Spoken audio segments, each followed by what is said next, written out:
गर्मियों के दिन थे और गर्मियों की छुट्टियां भी चल रही थी। राहुल ज्योति एक शाम दोनों अपने घर के बाहर खेल रहे थे। तभी उनकी मम्मी और राहुल ज्योति जरा इधर आओ जल्दी से। तभी राहुल और ज्योति अपने घर को चले आए। जैसे ही राहुल ज्योति घर के अंदर आए और अपनी मम्मी को मुस्कुराते हुए देखकर, क्या बात है मम्मी, आप इतना मुस्कुरा क्यों रही हो? बात ही कुछ ऐसी है, तुम्हारी नानी का कॉल आया था। आज उन्होंने हमें बुलाया है। कल को हम सब नाना नानी के घर जा रहे हैं। फिर ये सुनकर तो राहुल ज्योति की खुशी आसमान छू गई।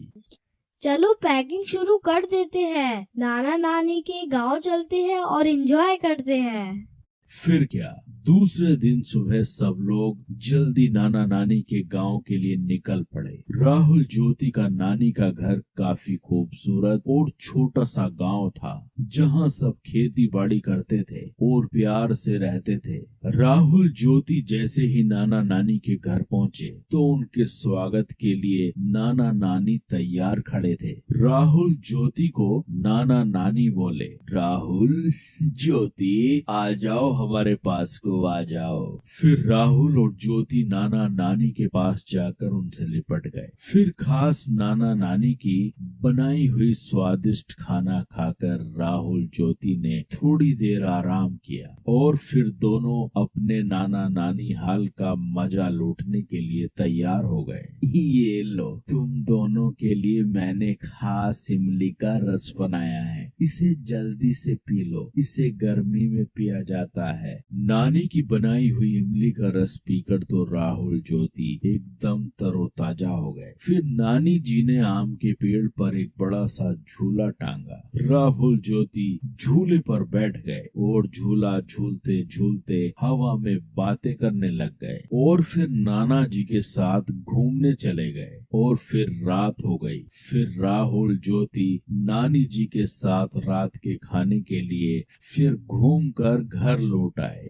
नानी जी, मैं आपके हाथों से खाऊंगा। नानी मुझे भी खिलाओ ना। ये सुनकर नानी जी हंसने लगी। ठीक है, मैं तुम दोनों को अपने हाथों से खिलाती हूँ। फिर क्या, राहुल ज्योति ने नानी के हाथ से पेट भर कर खाना खाया और खाना खाने के बाद सब लोग सोने की तैयारी करने लगे। और फिर राहुल ज्योति को गर्मी महसूस होने लगी।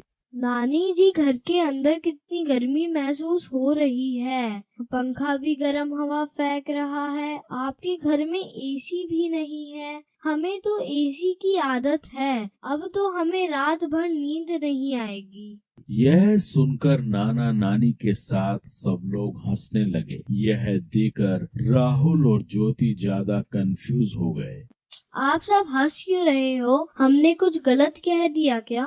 ना बेटा ना, तुमने कुछ गलत नहीं कहा। छोटा सा तो हमारा गांव है, हमारे पास एसी कैसे होगा बेटा, लेकिन हमारे पास एक ऐसा एसी जरूर है जो तुम्हारे शहर में नहीं होगा। नानी जी ने फिर जाकर छत पर गद्दे बिछाए और सोने लगे। नानी, हम भी आपके पास सोएंगे। हाँ, तुम दोनों मेरे पास सो जाओ, आओ सो जाओ। फिर क्या, खुले आसमान के नीचे थोड़ी हवा में राहुल और ज्योति आराम से नानी के पास सो गए और नानी से कहानियां सुनते सुनते दोनों को प्यारी नींद आ गई। तो बच्चों, आपने इस वीडियो में देखा राहुल ज्योति का नानी का